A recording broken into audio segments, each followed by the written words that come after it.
이 시간 다 같이 말씀 보시겠습니다. 말씀은 시편 51편 12절부터 17절 말씀입니다. 시편 51편 12절부터 17절 구약성경 839페이지 정도 있습니다. 한 절씩 교독하고 마지막 절을 함께 합독하도록 하겠습니다. 시편 51편 12절부터 17절 말씀입니다. 주의 구원의 즐거움을 내게 회복시켜 주시고 자원하는 심령을 주사 나를 붙드소서.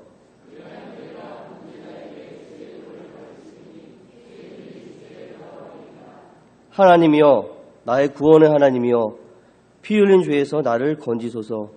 내 혀가 주의 의를 높이 노래하리이다.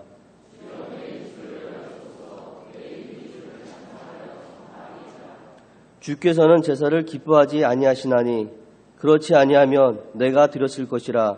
주는 번제를 기뻐하지 아니하시나이다. 하나님께서 구하시는 제사는 상한 심령이라. 하나님이여, 상하고 통회하는 마음을 주께서 멸시하지 아니하시리이다. 아멘. 오늘은 예배의 감격을 회복하라 라는 주제의 말씀을 가지고 여러분들과 함께 은혜를 나누고자 합니다. 교회에 있어서 가장 중요한 것은 무엇일까요? 교회에 있어서 가장 중요한 것은 예배입니다. 그리고 교회의 핵심적인 것이 예배이고요. 이 예배는 교회 사역의 약 70% 이상을 차지하고 있습니다. 그리고 예배는 구원받은 성도들의 특권이고 아무나 예배를 드릴 수 있는 것이 아닙니다. 오직 예수 그리스도를 이름으로 믿고 또 구원을 받은 하나님의 자녀들만이 하나님께 예배를 할 수가 있는 것입니다.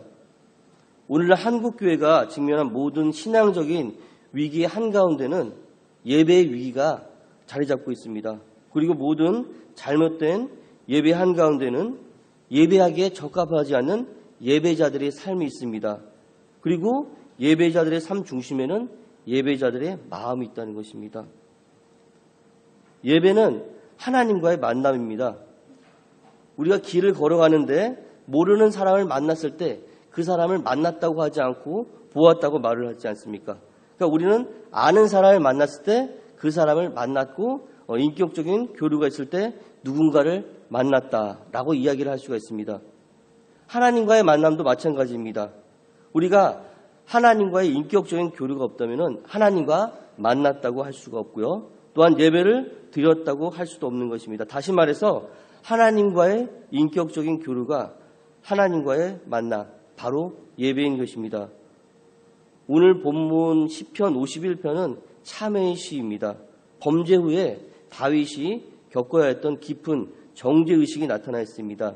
그리고 하나님께 용서를 받음으로 그 일로부터 벗어나고 싶어하는 그 다윗의 간절한 소원이 나타나 있습니다.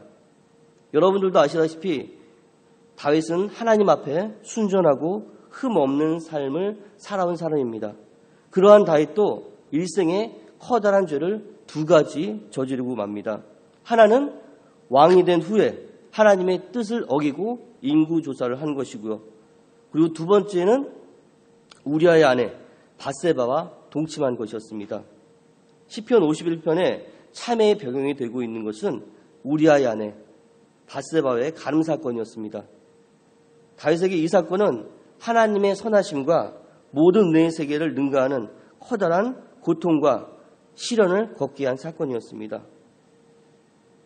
첫 번째로 시편 51편 14절부터 16절에 보면요, 하나님과의 관계를 회복해야 된다는 것을 보여주고 있습니다.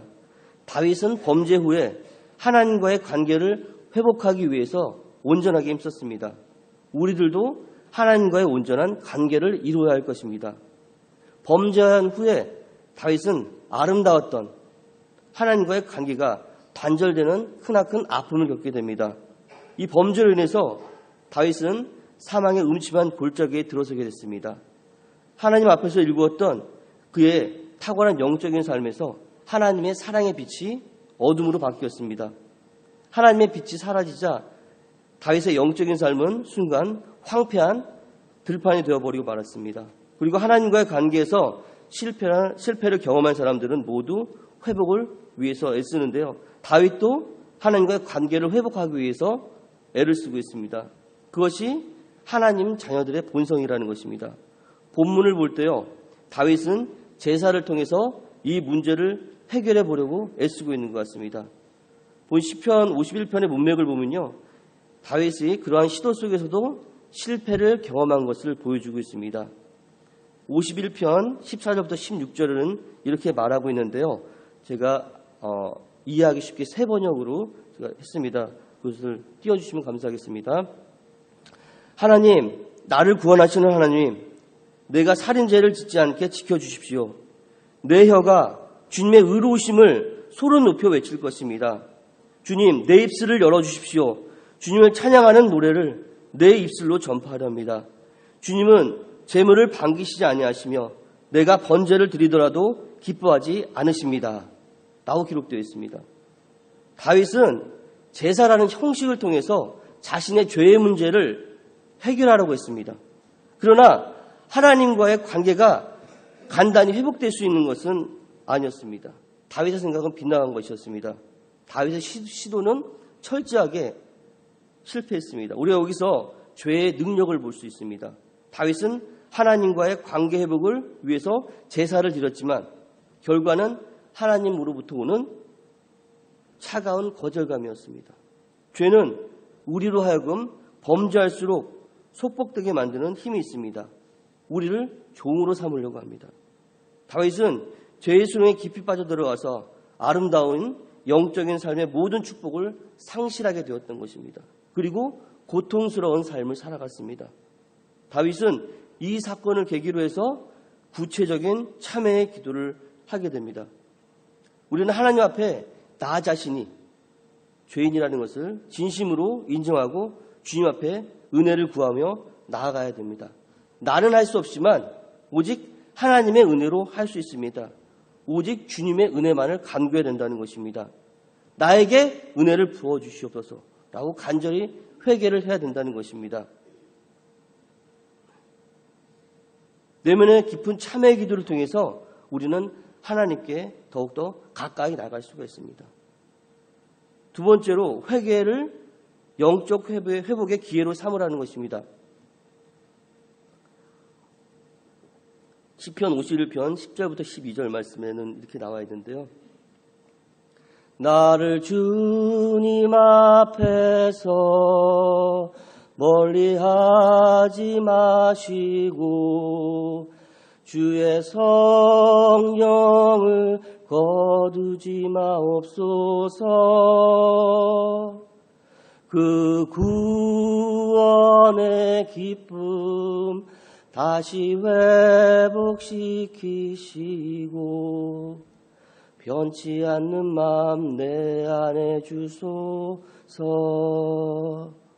말씀을 준비하는데 이 찬양과 이 말씀이 딱 맞습니다. 51편 10절부터 12절에 보면 다윗의 참회 기도가 나오는데요. 하나님, 내 속에 깨끗한 마음을 창조해 주시고 내 속을 견고한 심령으로 새롭게 하여 주십시오. 주 앞에서 나를 쫓아내지 마시며 주님의 성령을 나에게서 거두어 가지 말아 주십시오. 주님께서 베푸시는 구원의 기쁨을 내게 회복시켜 주시고 내가 지탱할 수 있도록 내게 자발적인 마음을 주십시오. 라고 다윗은 고백을 하고 있습니다. 다윗은 어느 날 무너지는 것 같은 통곡으로 하나님 앞에 통곡하며 용서를 구하며 기도를 합니다. 그 일은 바로 누구를 통해서 일어났냐면 나단 선지자의 지적을 통해서 일어났습니다. 잘 견디며 살아가고 있을 것 같았던 자신의 영적인 상태에 대한 애통함이 나타나는 것입니다. 하나님과의 관계가 깨어졌다는 슬픔을 통해서 다윗의 마음속에는 거룩한 깨달음이 느껴졌습니다. 그리고 이전에 하나님과 교통하던 자기의 영혼의 축복을 다시 회복하기를 간절히 사모했던 것입니다. 무엇이 그렇게 만들었습니까? 무엇을 통해서 애통하는 마음으로 하나님 앞에 용서를 구하며 매달리게 되었습니까? 그것은 바로 참혹케 하시는 하나님의 말씀하셨습니다. 참혹케 하시는 하나님의 말씀. 곧 나단 선지자의 지적이었습니다. 다윗으로 하여금 하나님과의 관계에 대하여 다시 생각하게 하고 자기의 죄를 인하여 애통하게 만들었던 것은 하나님의 말씀이었습니다. 다윗은 하나님의 말씀 앞에 자신의 죄가 진리의 빛 앞에 말씀 앞에 드러나는 것을 경험했습니다. 자기가 얼마나 하나님의 마음을 아프게 하고 있었나, 그렇게 마음을 아프게 해드리고 있는 존재인지를 깨달았던 것입니다. 다윗은 그것을 알고 회개하게 되었습니다. 그 회개는 다윗으로 하여금 죄로 말미암아 오랫동안 묻혀 있었던 간절한 소원을 불타게 만들었습니다. 그 소원은 하나님을 만나는 것이었습니다. 온전한 회복을 통해서 하나님께 예배를 드리기 원했던 것입니다. 지금 이 시대는 회개를 잊은 시대입니다. 요즘 우리는 너무나도 부유한 시대를 살고 있는 것 같습니다.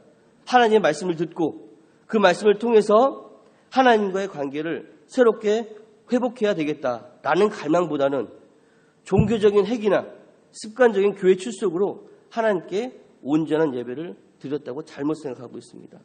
하나님이 가장 기뻐하시는 것은요, 여러분이 하나님과의 올바른 관계로 돌아오는 것을 원하시고 계십니다. 누구도 하나님과의 올바른 관계로 돌아오기 전에는 하나님을 기쁘시게 해드릴 수 없다는 것입니다. 이 말은 내가 예배를 드릴 때 하나님의 은혜로 기뻐할 수 없고요, 하나님께서도 우리의 관계가 온전하지 않은 상태에서 우리의 예배를 받으시지 않는다는 것입니다. 우리는 하나님의 용서를 체험하는 자가 되어야 됩니다. 하나님의 말씀을 통해서 다윗은 말씀 앞에서 엎드려졌고요, 자신의 죄악을 통회하게 되었습니다. 불현듯 이전에 잃어버렸던 하나님과의 친밀한 사랑과 또한 그분과의 관계에서 오는 영적인 은혜가 그리움으로 밀려왔습니다.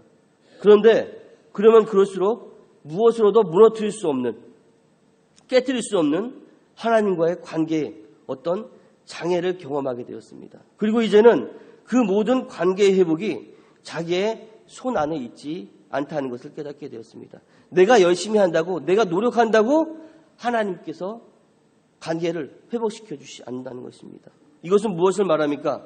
이 모든 것을 가능하게 하는 것은 오직 하나님의 용서뿐이었다는 것입니다. 우리가 하나님의 자녀로서 살아가려고 하는 삶의 변화를 잊어버리고 살아가고 있다면, 아니 영적으로 무감각해져서 생각하지도 않고 잘못된 신앙의 삶을 살아가고 있다면, 이런 잘못된 하나님과의 관계를 새롭게 할 수 있는 원동력은 바로 하나님의 말씀을 통해서 깨닫게 하시는 하나님의 용서 외에는 무엇으로도 이 일이 성취될 수 없다는 것입니다.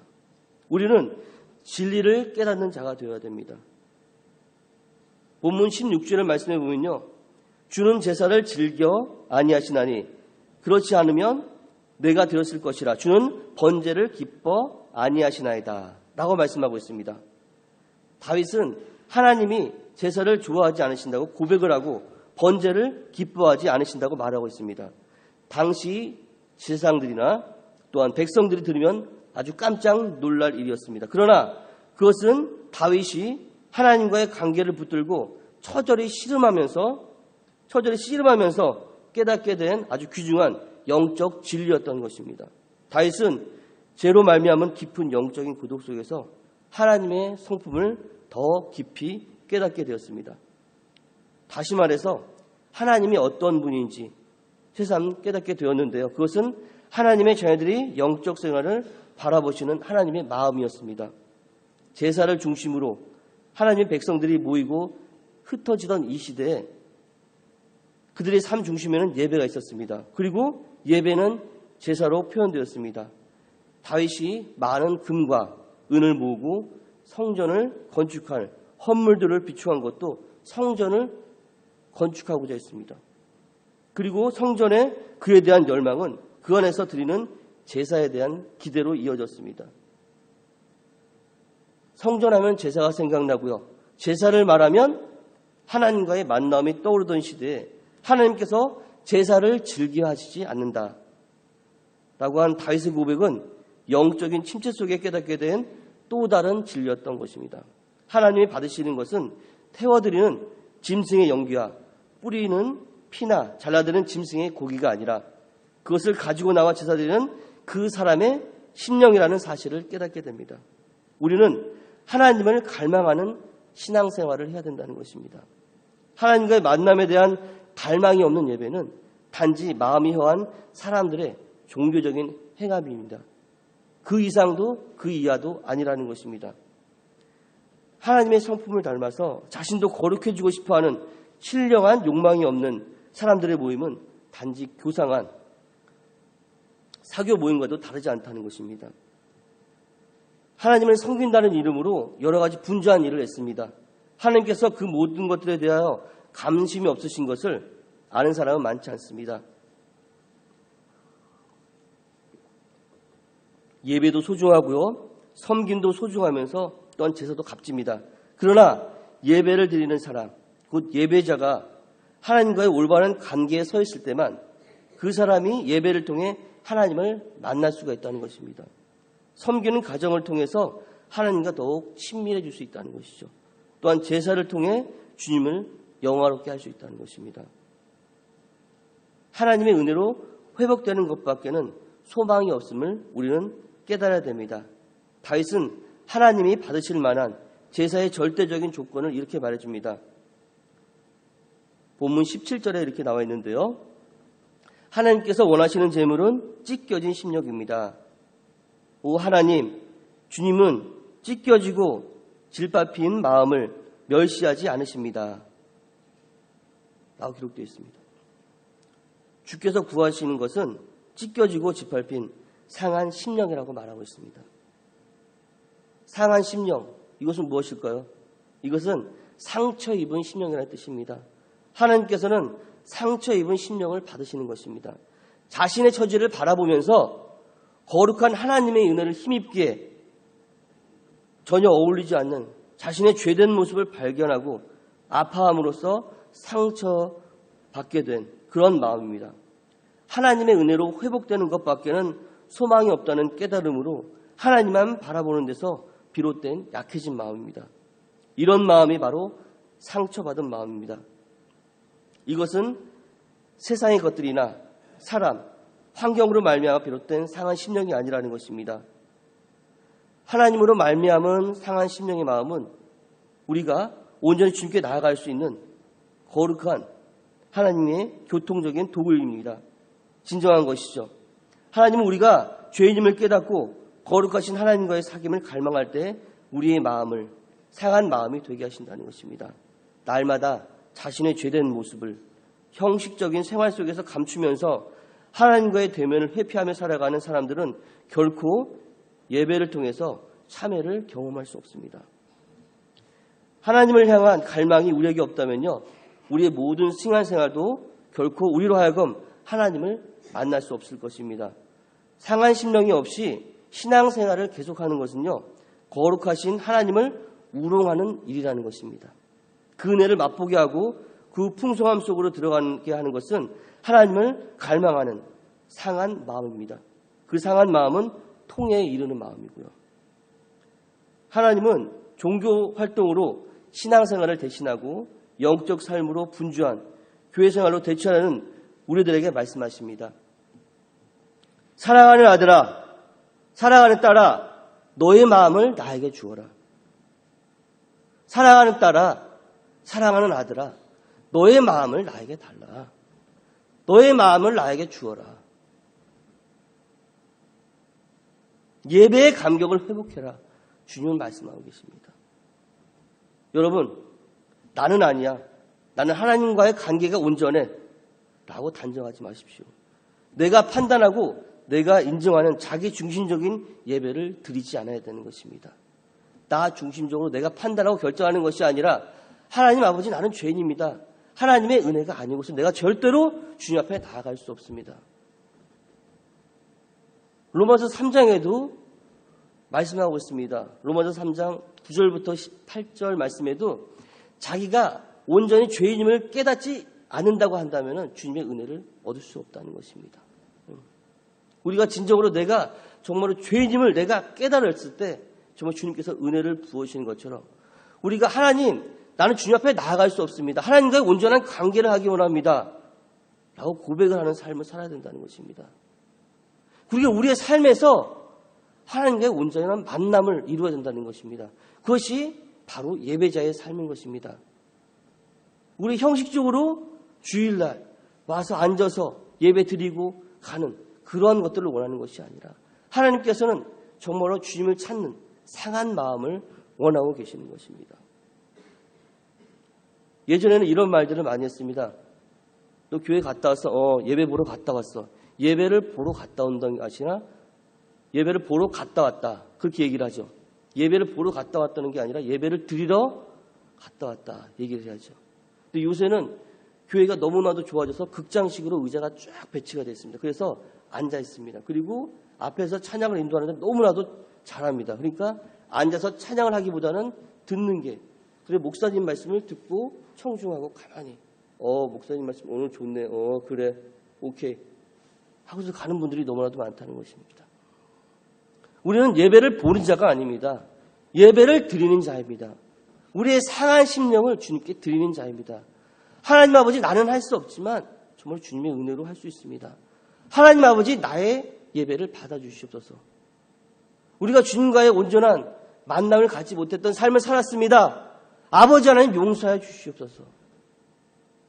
우리는 죄인이기 때문에 우리가 이 세상에 살아나갈 때 온전한 하나님과의 관계를 갖지 못하지만 주님의 은혜로 말미암아 우리가 하나님과의 관계를 온전하게 살아갈 수 있도록 저희들을 지켜주시옵소서.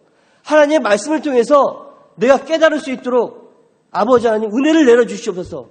라는 갈망의 기도를 해야 된다는 것입니다.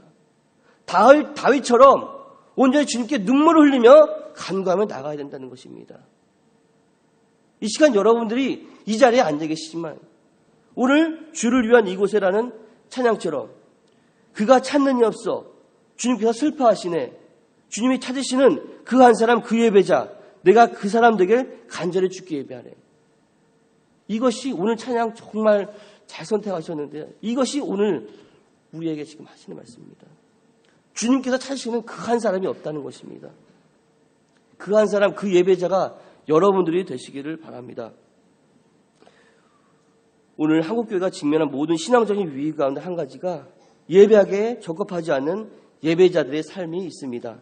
자기 중심적인 잘못된 판단에서 나타나는 것입니다. 다윗은 시편 51편을 통해서 하나님께서 구하시는 제사는 그 어떤 것도 아닌 상하고 통회하는 마음이라는 것을 깨닫고 주님께 은혜를 간구했습니다. 다윗은 하나님과 교통하던 자신의 영혼의 축복을 다시 회복하기를 주님 앞에 간절히 사모했습니다. 나단 선지자를 통해서 주신 하나님의 말씀을 다윗은 깨달았다는 것입니다. 다윗은 하나님 말씀 앞에 자신의 죄가 모든 진리의 빛 앞에 드러나는 것을 경험했습니다. 자기가 얼마나 하나님의 마음을 아프게 해드리고 하나님의 마음을 슬프게 했던 존재인지 깨닫고 주님 앞에 회개하게 됐습니다. 회개하는 심령으로 주님 앞에 나아갔을 때 하나님의 은혜로 말미암아 하나님은 다윗의 죄를 용서해 주셨습니다. 그리고 하나님은 다윗의 예배를 받아주셨습니다.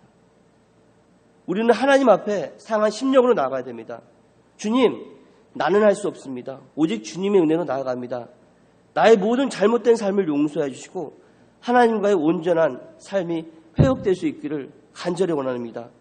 형식적인 종교생활이 아니라, 형식적인 예배가 아니라 영과 진리로 주님께 예배드리기 원합니다.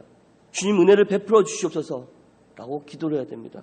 그 어떤 것보다 하나님께서는 우리들에게 하나님의 은혜를 넘치게 부어주시기를 원합니다. 그 통로가 바로 예배이고요, 예배자의 삶을 살아야 된다는 것을 깨달아야 됩니다. 우리가 예배의 감격을 회복하기 위해서 통회하는 심령으로, 상한 심령으로 주님 앞에 회개하며 나아가야 됩니다. 하나님과의 온전한 관계가 이루어질 때 우리는 하나님의 은혜를 통하여 기뻐할 수 있습니다. 그리고 하나님께서는 우리의 예배를 기뻐 받으십니다. 관계 회복이 없이는 만남이 이루어질 수 없음을 우리는 명심해야 된다는 것입니다. 우리의 삶이 예배가 되어야 됩니다. 그것은 온전히 하나님과의 만남 속에 회복이 이루어질 수 있다는 것이죠. 하나님의 은혜로 회복되는 것밖에는 소망이 없음을 우리는 깨달아야 됩니다. 예배를 통하여 하나님과의 깊은 교제를 나누고요, 하나님께 영광을 돌리며 주님께서 주시는 참된 은혜를 누리시는 창대교회 성도님들이 되시기를 간절히 기도합니다. 이 시간 다 같이 함께 기도할 때는요, 하나님 아버지, 자기 중심적인 삶을 사는 저희들의 삶을 용서하시고 하나님 중심의 삶을 살아가는 자 될 수 있도록 주께서 인도해 주시옵소서. 나의 모든 잘못을 용서하시고 하나님의 관계가 온전히 회복될 수 있기를 원합니다라고 기도해 주시기 바랍니다. 또 주님의 은혜로 하나님께 예배를 드리기에 그 예배의 감격을 회복할 수 있도록 주께서 은혜를 내려주시옵소서라고 이 시간 이 두 가지를 놓고 우리 함께 기도하겠습니다.